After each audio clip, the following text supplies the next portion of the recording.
예, 안녕하세요. 오늘은 2020년도 개인소득세 준비 목록을 좀 해설해 드리겠습니다.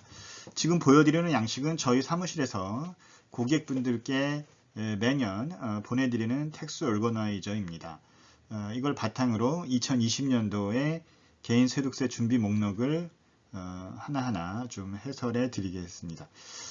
자, 이건 전부 어느 분이든 다 해당이 되시는 그런 사항인데요. 특별히 2020년에 바뀐 것을 또 한번 체크하는 시간을 갖겠습니다. 자, 먼저 일반 사항. 자, 일반 사항은 여러분들이 어느 CPU 오피스에서 세금보고를 하시던 그 CPU 오피스를 처음 가시거나 좀 바꾸실 때는 그 전년도 세금보고서를 가져오시기 바랍니다. 그래야 필요한 부분을 그 회계사 분들이 픽업을 해서 여러분에게 받는 세금 혜택을 극대화할 수가 있습니다. 예를 들면 로스가 이전됐다든지 주식으로 인한 로스가 과거에 발생한 것들을 이용할 수가 있고 혹은 사업 손실을 이용할 수가 있습니다. 그런 거는 전년도 세금 보고서를 보지 않고서는 모릅니다. 그래서 반드시 세금 보고서를 3년 이상 꼭 보관하시고요. 그리고 그 전년도 세금 보고서를 반드시 챙겨 오시기 바랍니다. 그 다음 두 번째, 일반사항 두 번째, 가족분들의 생년월일, 그 다음에 이름, 사회보장번호, 현 주소가 반드시 필요하죠. 그 다음에 2020년에 부동산이나 매매가 사업체 매매는 에스크로 페이퍼. 자, 에스크로 페이퍼, 서부에서는 에스크로 페이퍼라고 부르는데, 자, 그 에스크로 페이퍼에는 그 판 날짜와 판 금액이 있습니다. 집을 매각했다든지 할 때. 근데 이것만 필요한 것이 아니라 그 부동산을 샀을 때 에스크로 페이퍼도 필요합니다. 왜냐하면 판 가격에서 산 가격을 뺀 것이 이익이 되기 때문이에요. 그 이익을 정확히 계산하려면 판 가격뿐 아니라 산 가격이 필요하겠죠. 그래서 판 가격은 클로징, 그러니까 셀링 에스크로 페이퍼에, 산 가격은 바잉 에스크로 페이퍼에 나와 있습니다. 그래서 두 서류를 모두 잘 챙기셔야 합니다. 그 다음 네 번째, 예납하신 금액이 있으면 각 정부별로, 연방정부, 주정부별로 각각의 날짜별로 정리를 하셔서 가져오셔야 정확한 세금 계산에 도움이 될 것입니다. 자, 다음으로는 소득 관련 사항을 보시겠습니다. 자, 급여를 받으시는 경우에 W2를 가져오시고 그 다음에 이자 소득이 있는 경우에는 10의 인터레스트를 가져오셔야 됩니다.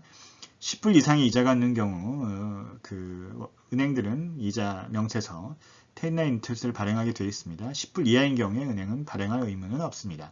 자, 그 다음에 3번 주식 매각이 있는 경우 10난이 비와 종목평가. 자, 이 얘기는 뭐냐면 특히 2020년에 세금보고를 하다 보면 많은 분들이 주식을 거래하셨습니다. 이 경우에 반드시 1099B라는 서류를 브로커리지 컴퍼니에서 주게 됩니다. 여기에는 원가와 그 다음에 그 판 금액, 셀링 프라이스가 보여집니다. 이 정보들이 그대로 IRS에 갑니다. 그렇기 때문에 1099B를 안 가져오셔서 세금보고를 하시면 반드시 IRS에서 나중에 레러를 받게 되어 있습니다. 그래서 주식을 하신 분들은 1099B를 아메리트레이드나 로빈후드나 이런 그 브로커리지 컴퍼니가 많이 있죠. 그런 데서 반드시 챙겨서 가져오셔야 되겠습니다. 자, 그 다음 네 번째, 주정부 환급금 금액 및 실업수당이 표현된 1099G. 자, 이건 무슨 얘기냐면 그 특별히 이번에는 그 실업급여를 받으신 분이 많죠. 이때 캘리포니아의 경우 EDD에서 1099G를 발행합니다. 이 서류를 반드시 챙겨야 되겠습니다. 그 다음에 위자료 수령금도 소득에 해당됩니다. 자, 이것은 2019년 이전의 경우에 이현이 발생한 경우 위자료 수령금도 소득이 이동됩니다. 여전히. 그래서 챙겨 오셔야 되고요. 그 다음에 그 연금 및 IRA 수령, IRA 수령에 이것은 뭐냐면 1099R이라는 건데요. 여러분들이 가지고 있는 은퇴연금에서 그 인출을 한다면 그것이 1099R이라는 서류를 통해서 그 금액이 IRS에 보고가 됩니다. 그래서 반드시 그 1099R을 연금을 인출하신 분은 이 서류를 챙기셔야 되겠습니다. 근데 부동산 임대소득이 있는 경우에는 그것도 양식을 정리하셔서 오셔야 되는. 자, 어떻게 정리하느냐? 임대소득이 있으면 1년 동안의 렌트 인컴, 그 다음에 각종 비용들이 있죠. 모기지를 냈다든지 재산세를 냈다든지 보험료, HOA, 그 다음에 수리비, 그 다음에 매니지먼트 피, 커미션 이런 비용들이 있을 것입니다. 그래서 그걸 한 장에 1년치 임대소득, 그 다음에 각각에 해당하는 비용을 정리해 오시면 되겠습니다. 중요한 것은 그 이자, 모기지 이자가 있으시면 1098 인터레스트 서류를 그 렌더가 발행해 주게 됩니다. 이 서류를 반드시 챙겨야 돼요. 왜 그러냐? 그 세금 서류는 크게 IRS에 보고되느냐 안 되느냐에 따라서 매칭 다큐멘트하고 non 매칭 다큐멘트로 나눠집니다. 매칭 다큐멘트는 IRS의 서류를 그 발행인들이 보냅니다. W2, 그 다음에 1099라는 그 숫자가 붙는 서류들, 또는 1098이라는 붙는 서류들을 말하는데요. 이런 서류는 IRS에 보고가 되기 때문에 우리가 틀리게 보고하면 IRS에 대번에 내라고 옵니다. 그렇기 때문에 부동산 그 유지하는 데 드는 비용 관련해서 특별히 모기지 이자 발생 금액이 적시된 1098 인터레스트 서류는 반드시 가져오셔야 되겠습니다. 그 다음 S코퍼레이션이나 파트너십의 멤버라면 K1 스케줄을 가져오시기 바랍니다. 이거를 절대 잊어버리시면 안 됩니다. 보면은 K1 스케줄 받는 거를 잃어버리는 S코퍼레이션이나 파트너십의 멤버들이 있습니다. 여러분들이 S코퍼레이션이나 파트너십 멤버라면 반드시 K1 스케줄을 챙겨오시기 바랍니다. 복권 당첨금이나 갬블링 위닝이 있으면 W2G를 가져오시기 바랍니다. 이것도 굉장히 그 손님들이 많이 놓치시는 부분입니다. 잭팟을 맞았다든지 라스베가스에서 갬블링 위닝이 있다. 600불 이상인 경우에 통상 W2G가 발행됩니다. 이거를 반드시 가져오셔야 되겠습니다. 자, 이제는 그 소득 공제사항을 좀 보시겠습니다. 자, 특별히 그 제가 지금 큰 좀 굵은 볼드 타입으로 좀 적어놨는데 캘리포니아의 경우에는 스틸 그 2020년에 그 보험이 의무화 되어 있고요. 또 커버드 캘리포니아라는 그걸 통해서 그 의료보험 보조 혜택을 주고 있습니다. 그러면 특별히 2020년에는 서류가 두 개가 필요한데요. 기존에 그 오바마 케어가 있으신 분이 가지고 있었던 109A, 그 다음에 캘리포니아가 발행한 3895, 두 가지 폼을 가져오셔야 됩니다. 반드시 기억을 하셔야 됩니다. 캘리포니아에 계시는 분들은.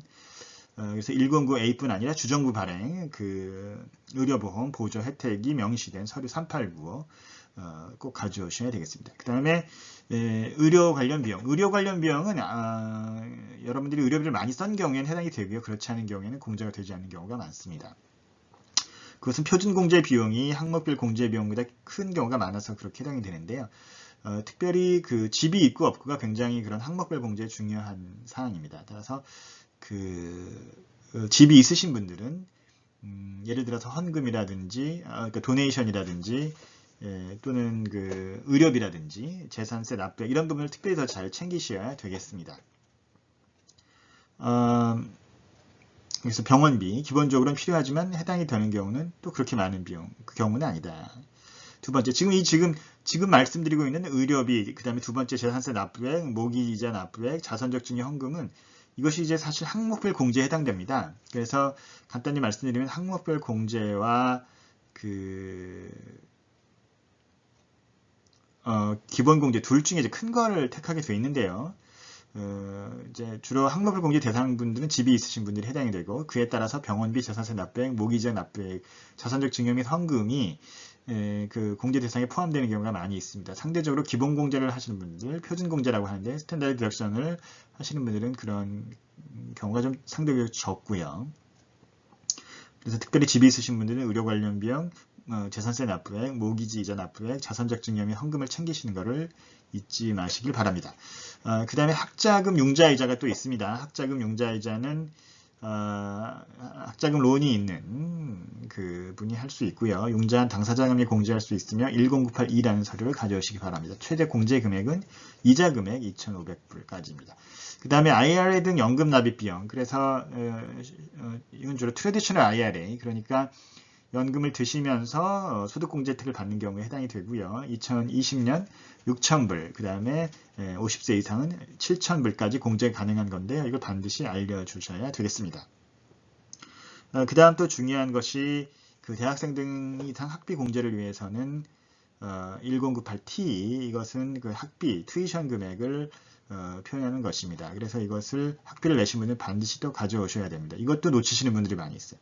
그래서 대학생 있는 분들은 반드시 학생들한테, 자녀분들한테 말씀을 하셔서 1098T, 그러니까 Tuition and Fee Deduction 금액이 나타나 있는 이 폼인데요. 학교로부터 반드시 챙기시기 바랍니다. 그 다음 마지막으로 부부가 일을 하시고 13세 미만 아이를 프리스쿨에 데이케어에 맡기신 경우, 즉 차일드 케어 크레딧을 말하는데요. 싱글맘이나 싱글레드 혹은 부부가 다 맞벌이를 하는 경우에 13세 미만의 아이가 있다. 또 그 13세 미만의 아이를 프리스쿨이나 데이케어에 맡겼다 하면은 해당 기관 이름, 지불 금액, 텍스 아이디, 그러니까 해당 기관의 텍스 아이디죠. 주소, 전화번호를 챙기셔서 작게는 한 명인 경우에 최대 600불, 두 명인 경우에 1200불의 혜택을 꼭 보시기 바랍니다. 자, 그러면 이제 특별히 2020년에 준비해야 할 것들을 한번 알아보겠습니다. 특별히 2020년에 해당되는 사항은 이코노믹 임팩트 페이먼이죠. 그래서 정부로부터 2000년이면 2021년 초반에 걸쳐 2차에 지급된 정부 보조금이 있습니다. 그것이 이코노믹 임팩트 페이먼 혹은 스티뮬러스 페이먼이라고 부릅니다. 자, 그 금액이 1차의 경우에는 성인의 경우에 1200불, 2차의 경우에 600불이죠. 그래서 또 17세 미만의 아이들의 경우에 1차의 경우에 500불, 2차의 경우에 600불입니다. 따라서 가족별로 받은 금액을 반드시 체크를 하셔야 돼요. 왜냐하면 못 받으신 경우에는 2020년 세금 보고를 하면서 리커버리 리베이트 크레딧이라는 이름을 신청을 할 수 있기 때문에 반드시 이 이코노믹 임팩트 페이먼 수령 금액을 챙기셔야 됩니다. 참고로 이 금액은 과세 금액은 아닙니다. 과세 소득은 아닙니다. 비과세 소득입니다. 두 번째, 2020년 실업급여를 받으신 분들은 이디가 발행한 1090, 그러니까 실업급여를 받으신 분들은 1090 꼭 챙기셔야 됩니다. 그리고 하나 더 좀 말씀드리면 2020년에 또 하나의 것은 예전에는 항목별 공제 대상자만이 됐던 자산적 증여 금액이 이번 2020년 한해에서 항목별 공제 대상이 아니라 표준 공제를 하는 사람이라도 300불까지는 공제가 됩니다. 따라서 자산적 증명이 있으신 분들은 본인이 항목별 공제 대상이건 혹은 표준 공제 대상과 상관없이 금액을 챙기셔서 300불에 해당하는 소득 공제 혜택을 좀 받으실 수 있으면 좋겠습니다. 다음은 2020년 캘리포니아 거주는 의료보험 가입이 의무입니다. 미보험자는 벌금이 부과됩니다. 그래서 반드시 보험을 언제부터 언제까지 가지고 있는지 체크를 하시는 미보험에 대한 벌금이 꽤 큰데 여러 가지로 면세가 될 수 있죠. 이래서 세금 보고 하는 금액이 적다든지, 그러니까 소득이 적다든지, 그다음에 신분이 안 된다든지, 혹은 이제 보험을 가지고 있으면 물론이거니와 상조회 같은 프로그램을 가입했다 하더라도 보험이 아니지만 그것도 역시 면제 혜택이 되고요. 그다음에 이런 보험, 특별히 커브드 캘리포니아가 그러니까 이제 오바마 케어라고 말씀을 드릴 수 있겠죠. 어느 주든 간에 있으신 분들은 109A, 그 다음에 3895. 그러니까 하나는 109A는 이제 연방정부, 3895는 주정부에서 발행하는 서류죠. 이런 것들을 반드시 챙기셔야 되겠습니다. 자, 그래서 이번 시간에는 2020년도 개인 세금 보고 준비 목록을 해설해 드렸습니다. 감사합니다.